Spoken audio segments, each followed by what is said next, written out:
Hello farmers, welcome to my channel. Subscribe ಮಾಡ್ಕೊಂಡು video ನೋಡಿ. ಇವತ್ತು ಬಂದು ಬೆಂಗಳೂರು ಟೊಮೆಟೊ ಪ್ರೈಸ್ ಬಂದು ಸೀಡ್ಸು 550ರಿಂದ ಟಾಪ್ ಪ್ರೈಸ್ 600 ರೂಪಾಯಿ, ಹಾಗೆ ನಾಟಿ 500 ರೂಪಾಯಿ ಹೋಗಿದೆ. ಚಾಮರಾಜನಗರ ಕೆ ಜಿ 17 ರೂಪಾಯಿ ಹೋಗಿದೆ ನಾಟಿ ಟೊಮೊಟೊ, ಹುಳಿ ಟೊಮೊಟೊ.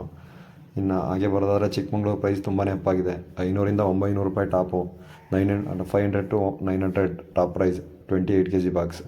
ಇನ್ನು ಹಾಗೆ ನಮ್ಮ ಮೈಸೂರು ನೋಡೋಕೆ ಬಂದರೆ ಒಂದೇ ಒಂದು ಲಾಟ್ ಆಗಿರೋದು ಅಷ್ಟೇ 525 ರೂಪಾಯಿ,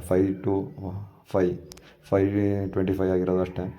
ಇನ್ನು ಅದು ನೋಡೋಕೆ ಬಂದರೆ ಇನ್ನು ನಾಟಿ ಸೀಡ್ಸು ಇದು ಕೋಲಾರ ಪ್ರೈಸು.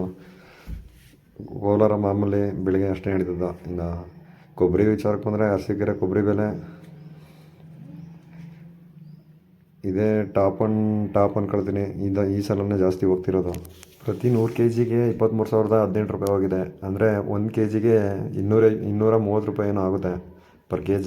ಟೊಮೊಟೊ ನೋಡೋಕೆ ಬಂದರೆ ಇವತ್ತೆಲ್ಲ ಕಡೆ ಭಾಳ ಸ್ಪೀಡಾಗಿ ನಡೀತು. ಆದರೆ ನಮ್ಮ ಮೈಸೂರಲ್ಲಿ ಮಾಲ್ ಜಾಸ್ತಿ ಬಂದುಬಿಟ್ಟಿರೋದ್ರಿಂದ, ಯಾಕೆಂದರೆ ಬೆಂಗಳೂರು ಕೋಲಾರಕ್ಕೆ ಹೋಗೋ ಮಾಲೆಲ್ಲ ಜಾಸ್ತಿ ಬಂದಿರೋ ಕಾರಣದಿಂದ ಒಂದು ಸ್ವಲ್ಪ ಸ್ಲೋ ಆಗೇ ನಡೀತು. ಸೊ ನಾಳೆ ನಾಡಿದ್ದು ದಪ್ಪ ಆಗ್ತದೆ ಅಂತ ಅಂದ್ಕೊಂಡಿದ್ದೀನಿ, ಎಕ್ಸ್ಪೆಕ್ಟೇಷನ್ ಮಾಡ್ಕೊಂಡಿದ್ದೀನಿ. ನೋಡೋಣ. ಎಲ್ಲ ಕಡೆ ರೈಸ್ ಆಗಿದೆ, ಅದೇ ಖುಷಿ ವಿಚಾರ. ಸಬ್ಸ್ಕ್ರೈಬ್ ಮಾಡ್ಕೊಬಿಡಿ ಫ್ರೆಂಡ್ಸ್.